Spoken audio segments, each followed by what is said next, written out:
Devil gonna catch you in the corners. Thursday, March 8th, 1849. It has been a trying journey over narrow deer paths and rutted trails. Heavy branches of ancient oaks cast away in shadow, yet I continue to write my thoughts in my diary, what father mockingly refers to as belles lettres. When I was a child, I kept a daily record during a 2-month emigration from New England to Willamette Valley, where father had been hired by the Hudson's Bay Company. As an adult, a mere 2 days' travel will not dissuade me from continuing to write. These valleys, these streams that break the monotony of impenetrable alder and oak forests, make the wagon's passage that much more difficult. I have left home as my parents offered my services to Uncle John Sutton, who has taken ill and is convalescing in his isolated country estate. Being his only niece, it was decided to send me to assist with any daily tasks necessary to maintain his orderly domicile, while a nurse Marjorie attends to his health.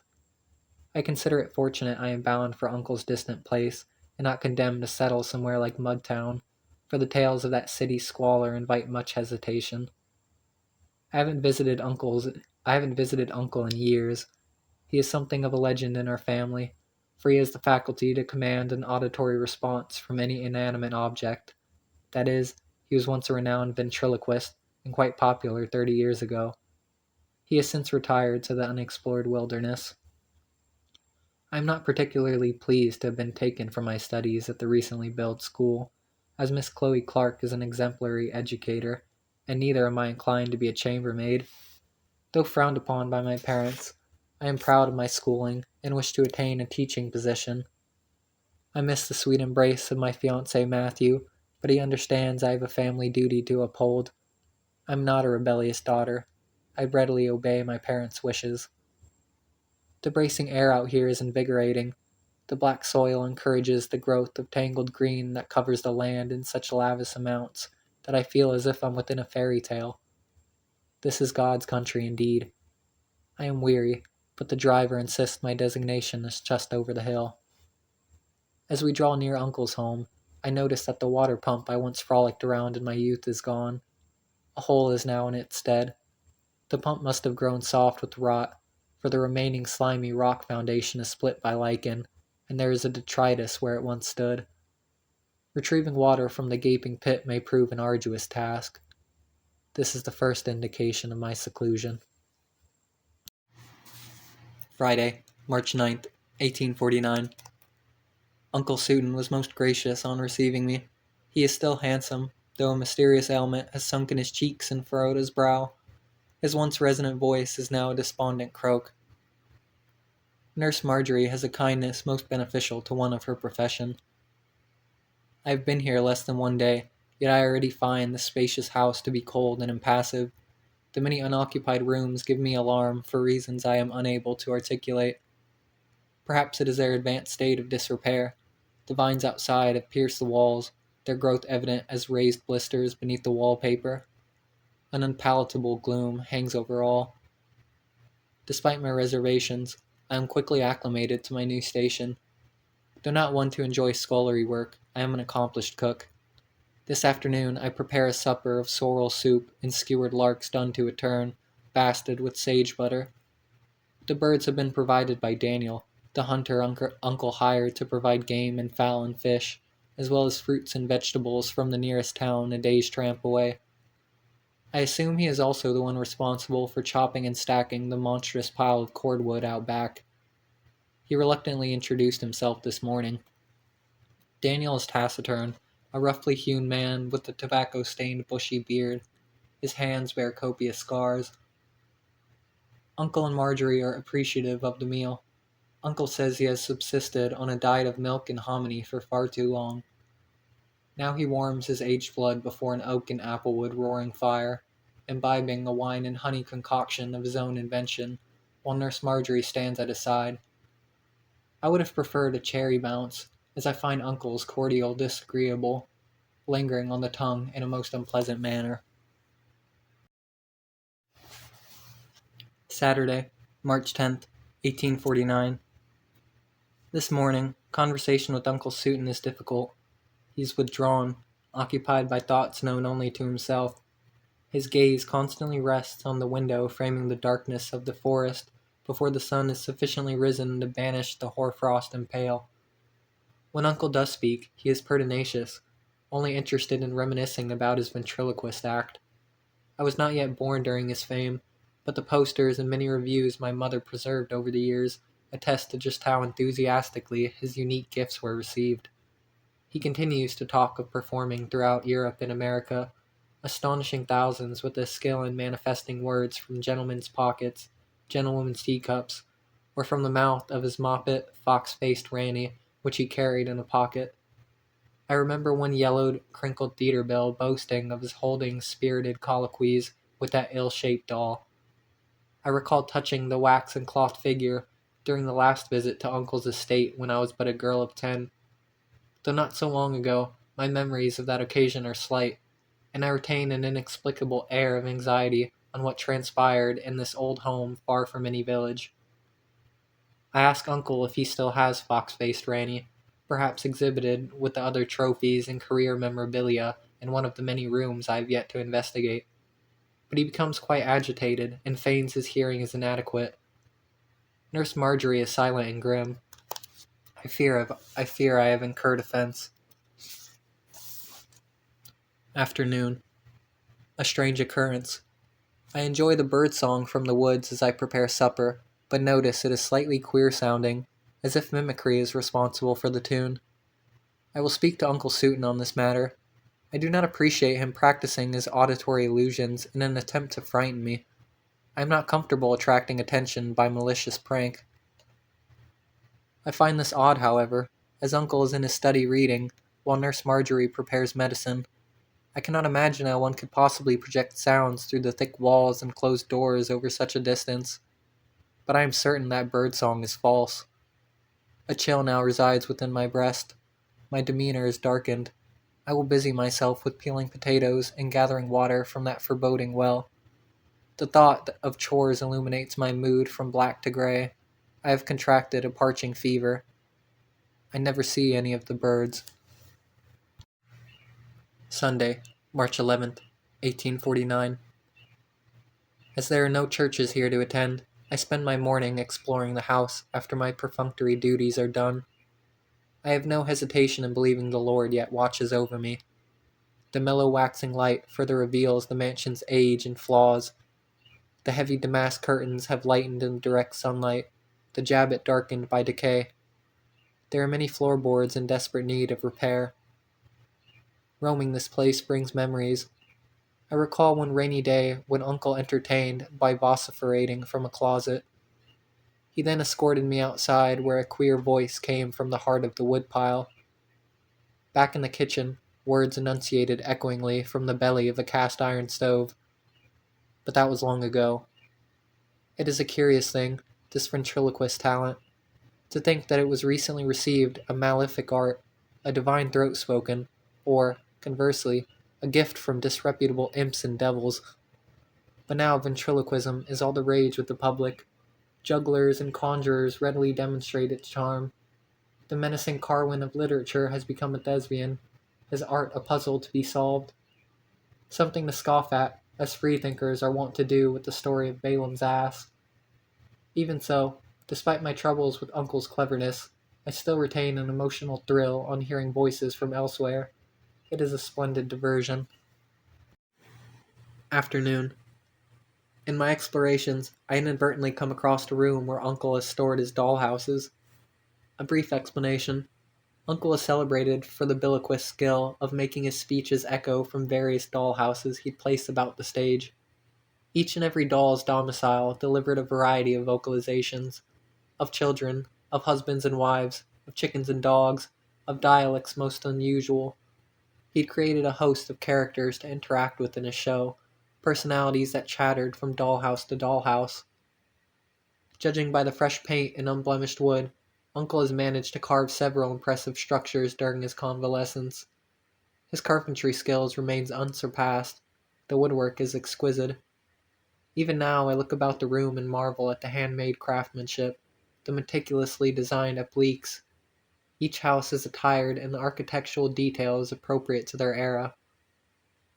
It is good that Uncle manages to busy himself with a pastime to cultivate his mind, as well as nurture his blood and muscles through physical exertion.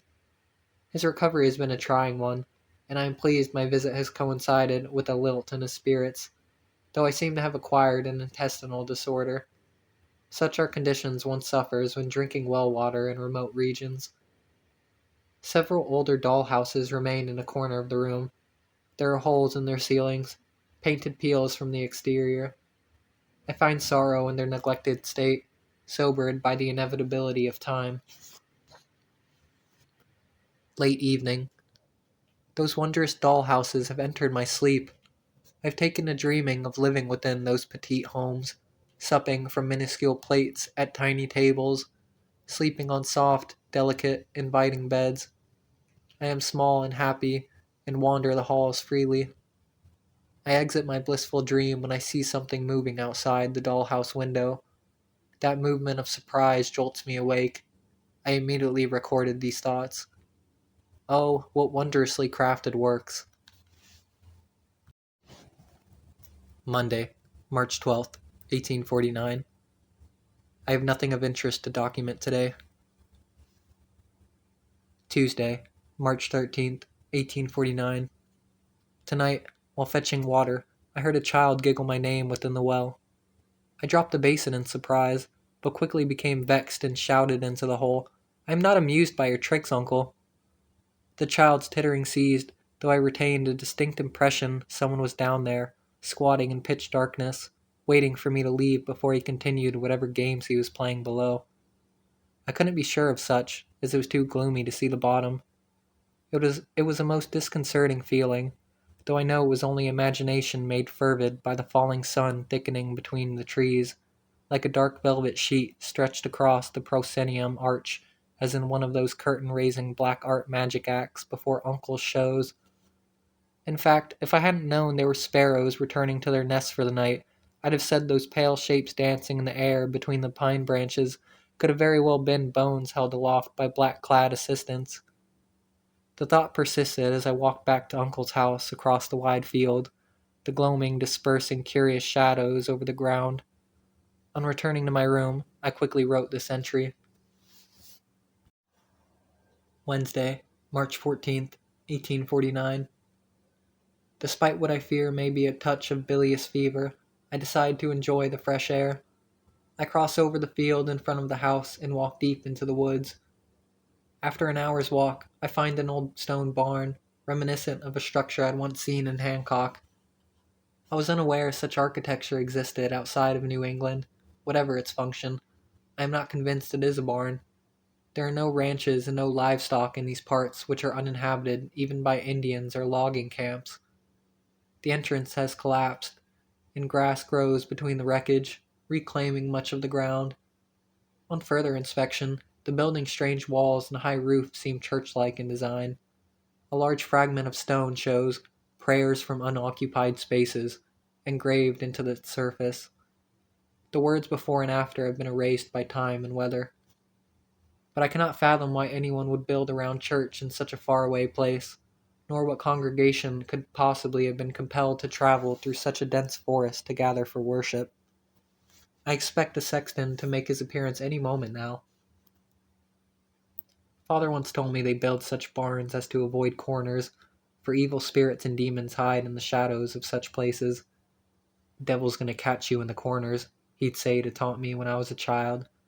I am not aware if any churches have been raised with this superstition in mind. Perhaps I will ask Uncle Suiton. I eagerly return from the woods, for that structure fills me with a rapturous fright, as if I am on my precipice, yet unable to step away to safety. In my haste I pass the well.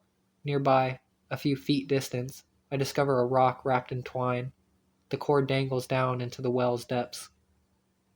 I withdraw the string from the hole and find it attached to a decomposed possum, the twine wrapped around its soft bloated neck. Who could have possibly committed such a dreadful sin? I hold the hunter Daniel accountable with nothing to substantiate my suspicions. Fortunately, there remains a large supply of water in the cistern beneath the house's foundation. Thursday, March 15th, 1849. My nightmare follows thus. The ground is covered with many holes. I walk over the field towards the forest. In that certainty common to dreams, I sense that plumbing the hole's depths will provide futile, for they have no bottom. I hear whispers emanating from the openings. I pass by these ominous depressions, stepping gingerly so as to avoid stepping into their breath. The nearer I draw, the more frantic the whispers grow. They repeat my name. Charlotte, Charlotte. I see movement between the trees. I move closer. So quietly I float above the grass and dirt and alder cones. I peer between a fan of branches. Fox-faced Ranny stands in a clearing. I remain as still as a sparrow on a twig with a skulk of predators below. Fox-faced Ranny tilts his disconcertingly vulpine head, as if detecting the arrival of an unexpected visitor. Big boys will grease our heads and swallow us whole, he says in Uncle's cadence. I awake. I became very ill this night, vomiting with such severity that I fainted back into a sleep so profound no further nightmares could reach me. In the morning, when I went to clean away my sick, I found it wriggling with worms. Perhaps Nurse Marjorie is something to ease my discomfort. Early morning. Though still recovering from the nightmare, as well as a bout of quickstep, I put on my cloak and go for a walk in the woods. I had hoped to acquire medicine from Nurse Marjorie, but she must be assisting Uncle, for I cannot find her anywhere in the house, and Uncle's bedroom door is tightly closed. Nobody answered when I knocked. I normally cherish the landscape during these moments, when it reveals its refinery at dawn.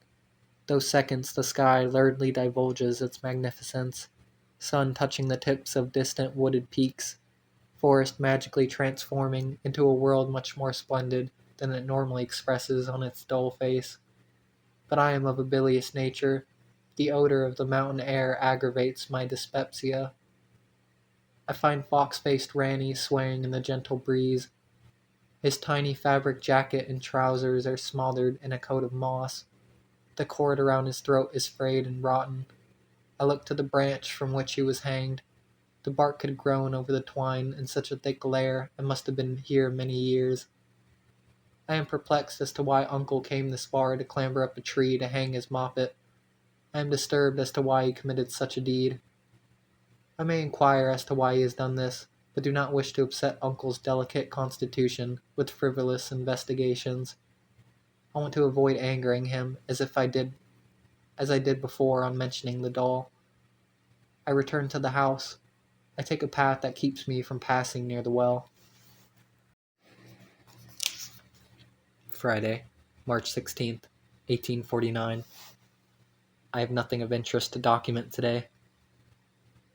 Saturday, March 17th, 1849. While preparing Uncle Suiton's bed after a restless night's sleep, I find a diary beneath the pillow. He is currently outside, taking his constitutional with the assistance of Nurse Marjorie. I am ashamed to admit I peeked inside the book. It is a shocking and gratuitously carnal account of Uncle's dreams and hallucinations. I feel rather ill on exposing myself to these lascivious musings. I will only record a brief excerpt on what I can recall. I am loath to elaborate with such language. Fox-faced Ranny stands over my bed. He possesses the soft features of youth, plump-faced and wide-eyed, but his tiny body is withered with age, spoiled and wrinkled as the overripe skin of an apple. His prick is erect. He hovers in the air at the side of my bed, moaning most disagreeably.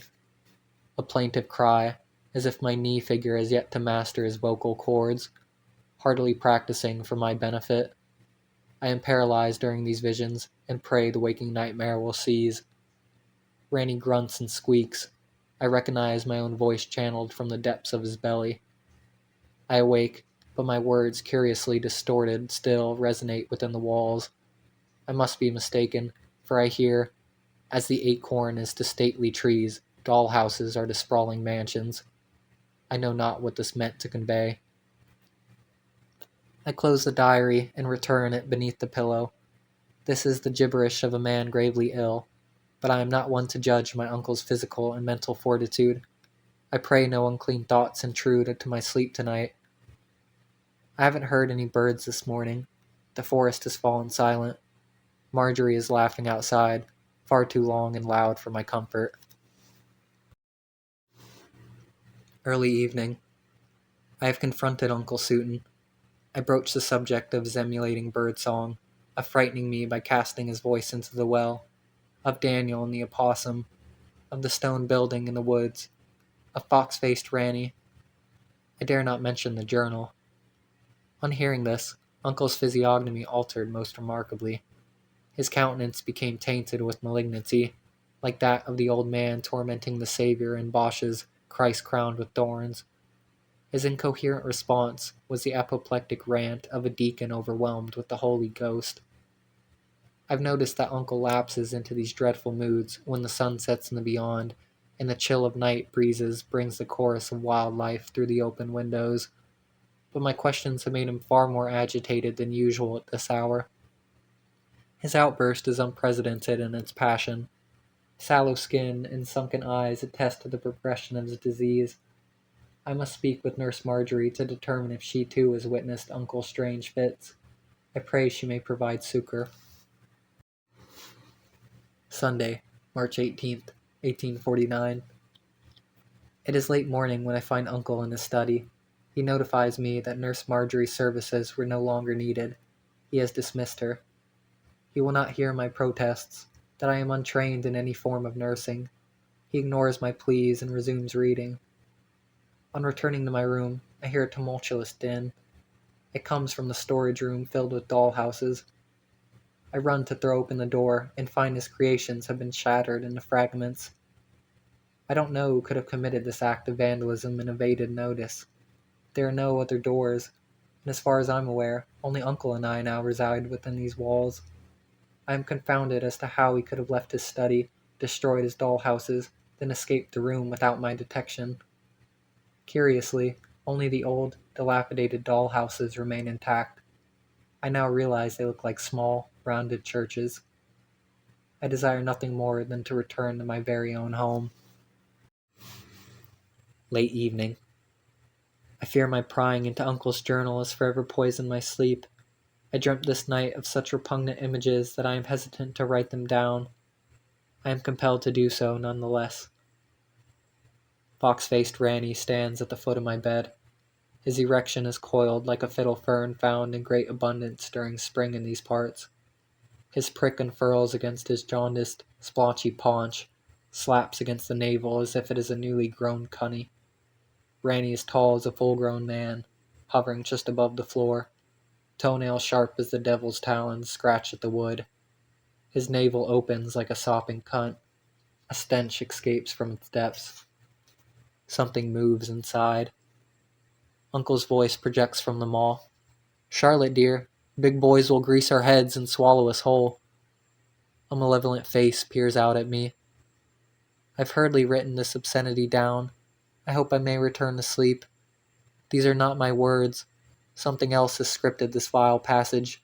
I feel a corruption seething in my blood and my soul. Monday, March 19th, 1849. My heart is broken. Daniel returned from town early this morning, bearing a missive from my parents. My sweet, sweet Matthew has hanged himself. Daniel does his best to console me in his rough and uncultured way, but I am inconsolable. I cannot understand why the Lord has taken my love from me. Midnight. I awaken to hear myself concluding a sentence whose precise words escape me. Perhaps I've been repeating a litany in my sleep, for since I've spoken a prayer of sorts, unbidden, as if quoting a beloved poem. I search the house. Uncle Suiton is nowhere to be found. I know not where he has taken leave. I found a note in the study. It is written in Uncle's trembling hand. Daniel has gone far away. I know not where. I fear for Marjorie's safe transition. I am no longer who I once was, and the new me speaks such atrocities. May the Lord preserve us from that which sullies the blank spaces that were once blissfully unoccupied. Goodbye, dear Charlotte. Pray for me. Despite my concern, I am exhausted and struggle with an aggressive fever. I relax in Uncle's study and read until sunrise amongst the volumes of blotted sheepskin, moldering manuscripts, and bound editions. I'm distracted by odd sounds deep within the house. Unable to finish any sentences, I find myself plucking at the spines losing their stitch.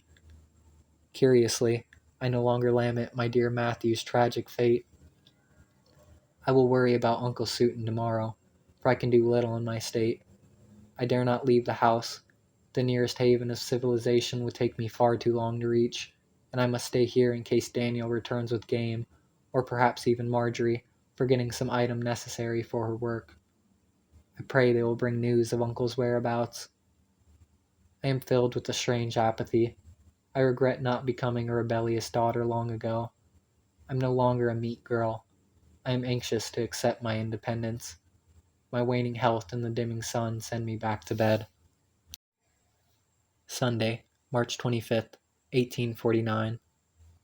Daniel the hunter is yet to visit again. Marjorie is yet to return. I've seen no other soul for many days. The larder is more than sufficiently stocked with jarred food and canned meats. If necessary, I may stay for months. The house is covered with layers of grime and soot. I do not know why there has been such a hasty accumulation. My hair is tangled, my clothing clotted with filth. The wind whispers my name. I am no longer filled with an acute longing to leave this house, to return to my studies, to go home again. I have little but sorrow awaiting me there. I look out the window as I prepare tea. The oaks and cedars have formed a strangely circular pattern, as if aspiring to become curved walls. A clump of bushes at the forest entrance suggests a wide entryway, the trunks beyond a sturdy door. There is a delicacy to the manner the branches and leaves and saplings spread, their varied colors interwoven to create side gables and many windows arranged in strict symmetry. The forest canopy is now a roof. A thought comes to me. As the acorn is to stately trees, doll houses are to sprawling mansions. There is movement in the forest. I no longer believe those pale shapes I viewed several days ago to be birds. I pray aloud. I am suffused with the sacred thrill on wondering how sweetly the Lord's numinous pronouncements will saturate my soul with such great love. As my pitch rises, I hear my prayers emerge from deep within the forest, reflected back to me in a multitude of utterances. I do not recognize any of the voices, not even my own.